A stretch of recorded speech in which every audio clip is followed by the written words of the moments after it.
Lanjut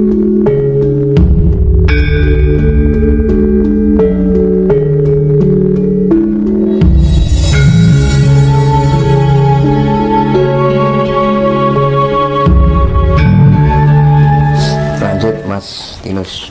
Siap.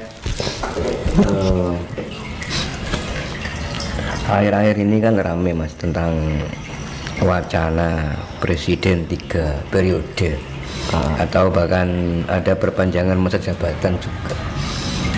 Bahkan yang lebih fatal lagi ya, banyak yang menginginkan untuk Pilpres 2024 ini ditunda.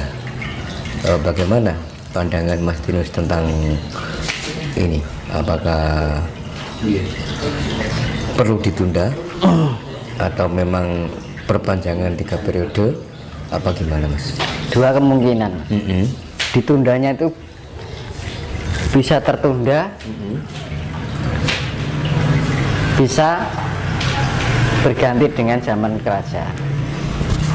Maksudnya Karena gejolak alam. gimana? Gejolak alam itu mempengaruhi. Penundaan itu karena keadaan alam lingkungan yang bergejolak ini membuat suatu sistem ketatanegaraan itu tidak bisa ada perubahan pemimpin gitu loh. Jadi dua kemungkinan itu akan berganti pada sistem kepemimpinan kerajaan, juga bisa terjadi penundaan karena kejadian alam. Terus gini Mas, kalau kita pada pilihan yang kedua tadi kan ada dua kemungkinan. Yang satu mungkin karena kondisi alam akan tertunda dan berganti sistem kerajaan. Kalau toh sampai terjadi menjadi sistem kerajaan, berarti intinya presiden sekarang yang Pak Jokowi pegang itu akan jabatannya akan ada perpanjangan untuk jabatan. Aku rasa ngomong Mas, soalnya berkaitan dengan inisial itu nanti berat, iya kan. Intinya aku menjelaskan tidak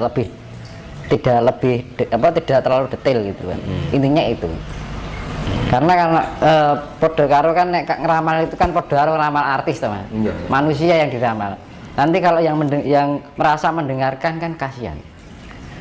Ya lah kalau bagus, kalau enggak kan gitu. Karena saya menghindari. Kalau kita meramal alam nggak masalah.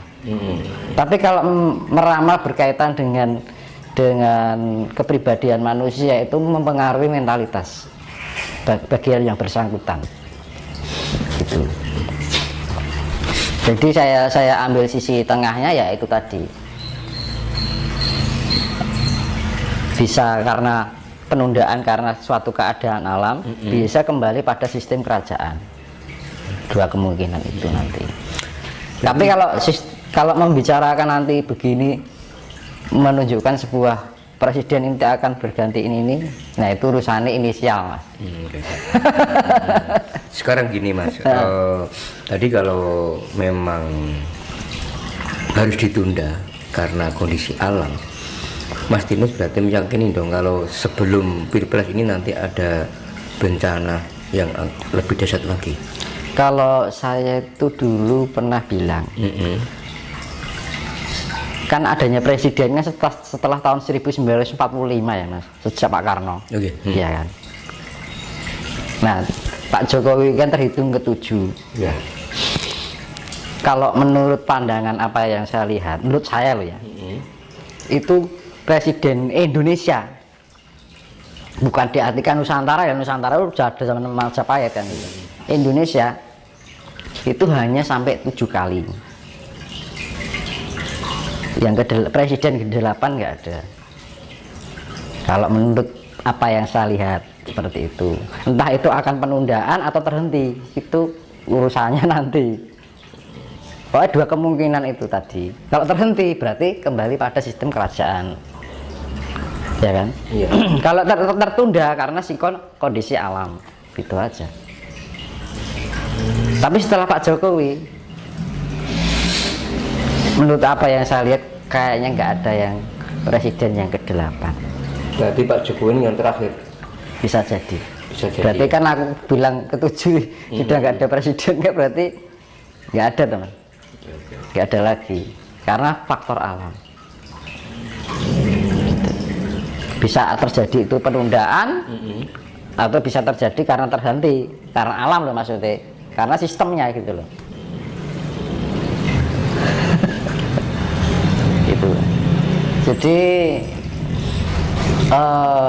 ya sudah itu sampai ke 7 aja. Karena itu pungkasan. Angka 7 itu angka pungkasan.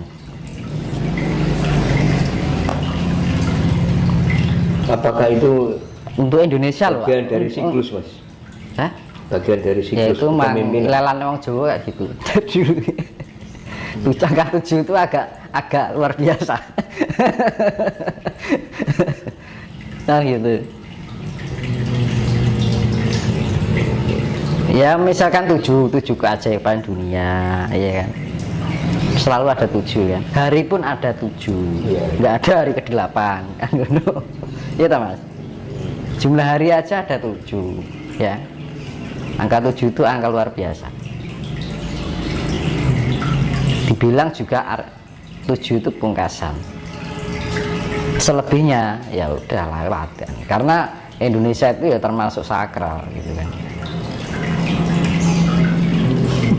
Nah, Pak Jokowi ini entah nanti tertunda atau entah itu ada pergantian sistem. Kalau sudah pergantian sistem berarti sudah tidak memakai suatu kepemimpinan yang bersifat presiden. Sistem kerajaan, Mas ya. Karena apa? Faktor alam. Makanya angka 7 itu angka sakral. Makanya hari jumlahnya 7. Iya kan?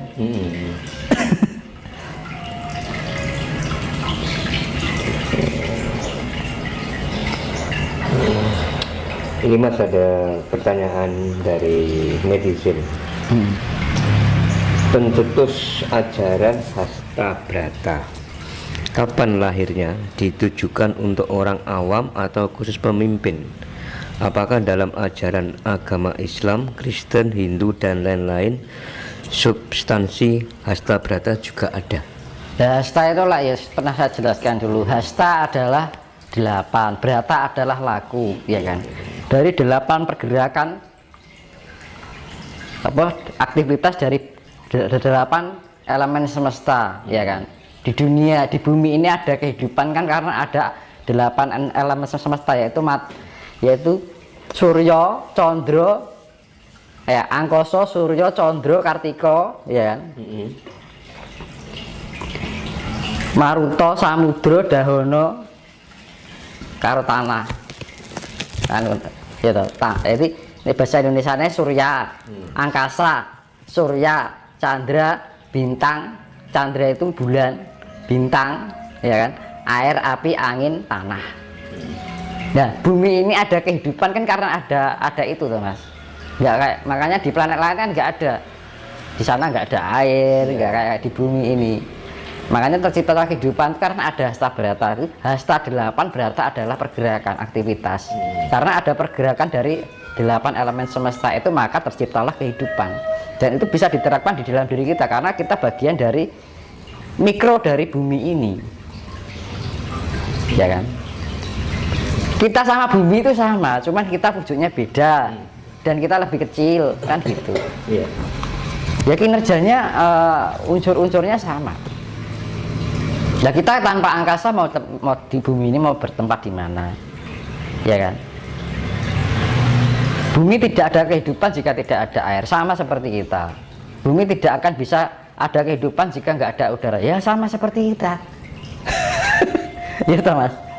Nah itu penggambaran Hasta Brata itu adalah terciptanya kehidupan karena terjadi pergerakan 8 elemen semesta yang saling melengkapi. Ada pergerakan, aktivitas. Hasta Brata artinya kuwi teman, secara hakiki loh. 8 hasta. Hasta 8, Brata itu laku. Artinya 8 pergerakan atau aktivitas dari 8 elemen semesta. Jadi sifatnya universal untuk bumi ini. Kan bumi ini ada kehidupan karena ada 8 itu. Coba kalau misalkan salah satu bulan dihilangi, bumi ini sudah kehilangan keseimbangan. Lebih gitu kan? Makanya kalau kita sembah bulan itu manembah karo bulan ya ojo dianggap musyrik kan. Tanpa bulan ya kita nggak akan terjadi tercipta kehidupan di bumi, akan kehilangan keseimbangan bumi.